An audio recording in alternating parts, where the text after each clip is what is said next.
Now, another key item here is to remember that the United States expanded NATO contrary to promises. We promised that NATO would go no further than East Germany. Uh, a lot of people will throw in the idea that, well, geez, the Baltic states became uh, became part of NATO, and Russia didn't kick a fuss up, and now that Ukraine is on the boundary of becoming NATO, now they're freaking out, and that's not realistic. Well, there's a big difference between the Baltic states and Ukraine. The Baltic states are very difficult to rapidly reinforce.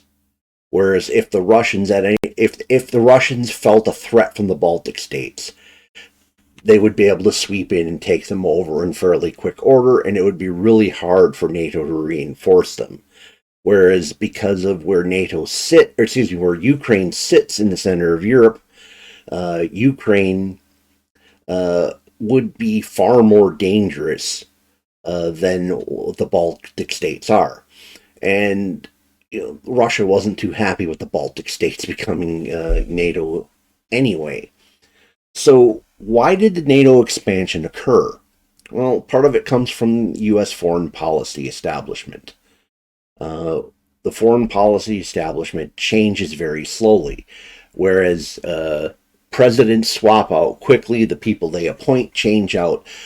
However, a lot of the bureaucrats stay in place, and a lot of the think tanks and policy centers that give them their information and intelligence to work off of uh, stay there 20, 20 plus years. So, and this was intentional as an idea of being stable, but it also means that it takes a long time for the foreign policy establishment to catch up with ideas. So in 1990, you had the foreign policy establishment populated by Cold War warriors who wanted to continue dismantling the Soviet Union, even though the Soviet Union wasn't there anymore. Uh, and you had other, like the neocons, who their viewpoint was they wanted to spread the American system to every country. So we saw a lot of things coming out of our foreign policy establishment: the color revolutions, election interference, expansion into spheres, the equivalent of which the US would not tolerate. What I mean is, if a foreign power tried to set up either a military alliance in Canada or Mexico, or tried to alter the outcome of the election in either of those countries, the United States wouldn't tolerate it. In fact, you can probably guess how far the United States would be willing to go to prevent that from happening.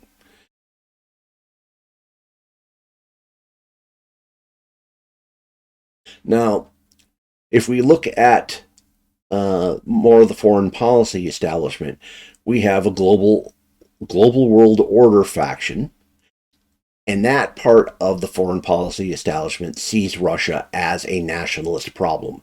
They're an impediment to the global order.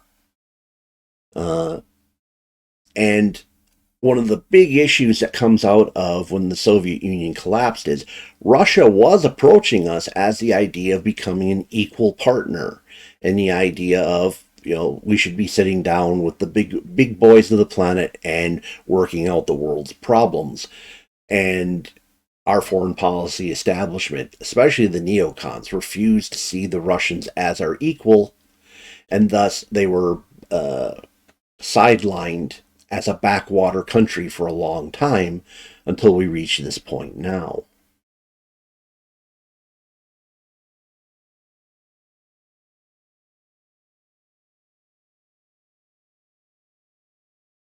Was peace ever really possible via the Minsk agreements? Well, probably not. Merkel the German chancellor who had a lot to do with putting these together, is on record saying that she never expected the Minsk agreements to result in peace. Her goal was to buy time for the Ukrainian military. There were points where Russia and Ukraine did appear to be going through some of the motions of the Minsk Accord, but it appeared that their opposite understanding of the agreements made it almost impossible for them to fulfill the obligations.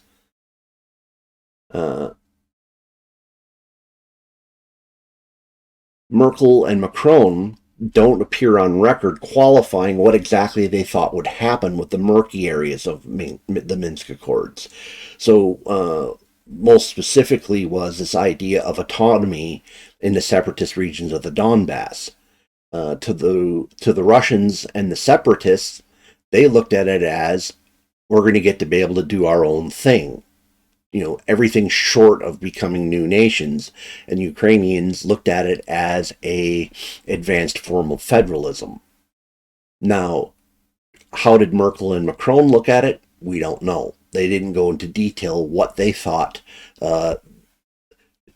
Basically, the two principles, Ukraine and Russia, didn't understand the meaning of the phrases, and neither France nor Germany gave input as to what they actually thought the outcome was going to look like. They were kind of hoping both sides would hammer out that the Minsk agreement was going to be a stepping stone to them working out further details. So, what was the Russian goal in attacking Ukraine? Well, of course, U.S. media will say, oh, they're planning on taking out all of Ukraine and probably going after the rest of Europe next, because that's just what people like Putin do. Well, the question is does it make any sense? Historically, occupying foreign countries is not something that gains you. You don't gain wealth and economic growth out of occupying a new region. It could take a generation or more of occupation before you could start seeing results out of such a thing. Now, if you look at what the Russians did in Georgia, they basically came down, smacked the heck out of the Georgian military, basically inflicted huge losses on it, bombed a bunch of stuff just to say, hey, we were here. And then they went and carved out an enclave in South Ossetia, declared it independent, and Georgia hasn't been pretty much touched ever since, except for maybe some political interference. Now, Georgia is tiny compared to Ukraine. Georgia would have been fairly easy to occupy in comparison.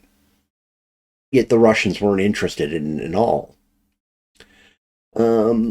So looking at what the Russians have done in the past kind of hints at what they were probably planning on doing in Ukraine. If you look at the overall terrain of Ukraine, it doesn't make a whole lot of sense to be really outside the Donbass region. And at absolute worst, it doesn't seem to be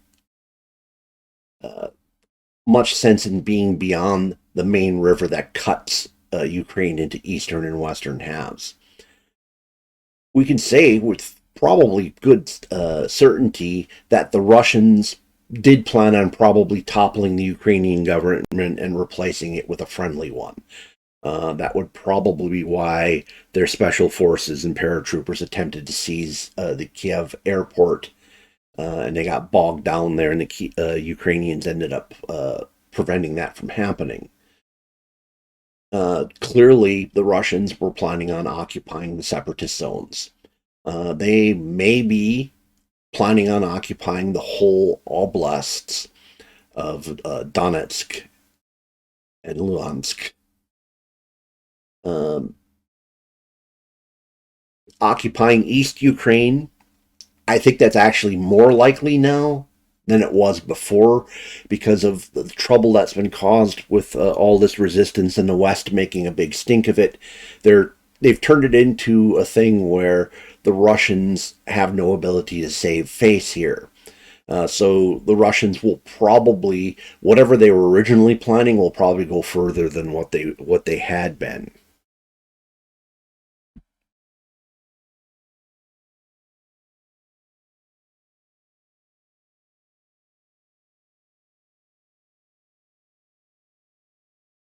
So just a quick look at what, if you look at kind of the dark orange areas, those are the areas that are what, especially Crimea and the separatist regions of the Donbass are over 50% Russian. And then if you start moving out into the rest of the dark orange areas, you start getting into closer to 25% Russian. It probably gives you an idea of what the Russians had in mind in terms of what they're going to occupy. They're going to occupy the areas where the people are going to be the least likely to resist them, so that the occupation makes it worth their while. Occupying the rest of Ukraine will bog down the Russian army probably for the next 40 years. So what was one of the things we are getting from mainstream media is the idea that the Ukrainians are doing just incredibly well in this campaign. And I would tend to say that the Ukrainians aren't doing as well as the media indicates. We really don't have any idea what the casualty numbers are. Now, I would say it's likely that the Russians are taking heavier casualties than the Ukrainians. But to a certain extent, they can afford it. We can say with confidence that the Russians probably underestimated Ukrainian resolve. Things didn't probably go exactly the way they wanted. They didn't topple the government. They didn't get to smack things around probably the way they wanted to. They probably would have wanted to be done with this and occupying whatever it is they originally intended to probably 8 months ago. Now, one of the things that was really touted on the news that really got butchered in interpretation is when the Russian offensive ended up stalling.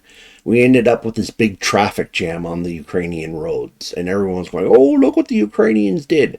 Well, in fact, what had actually happened is this region is well known for what it's called its mud seasons, and essentially typically one occurs in the fall and the other one occurs in the spring, but they can shift depending on what's going on with the weather. And they get areas where time periods where going off road becomes completely impossible. So the Russian offensive stalled in part due to Ukrainian resistance, but far more due to the fact that they were unable to, they were road bound and couldn't get off. So they were stuck. They would have had to run their columns up narrow roads, which would have been very easily defendable by the Ukrainians, and it would have been a disaster. Now, if the Ukrainians were as powerful as mainstream media would like you to believe, these columns would have made fabulous sitting ducks for a military with the capability to attack them. And that's the key thing. The Ukrainians didn't have the ability to attack these columns. They left them alone. They left them alone for months because they had no ability to do this. Another important thing to understand is even if the casualties are as bad as what mainstream media is saying, and I think they're grossly overstated because typically that's what happens, the Russians can easily lose 5 men for every Ukrainian and still win this.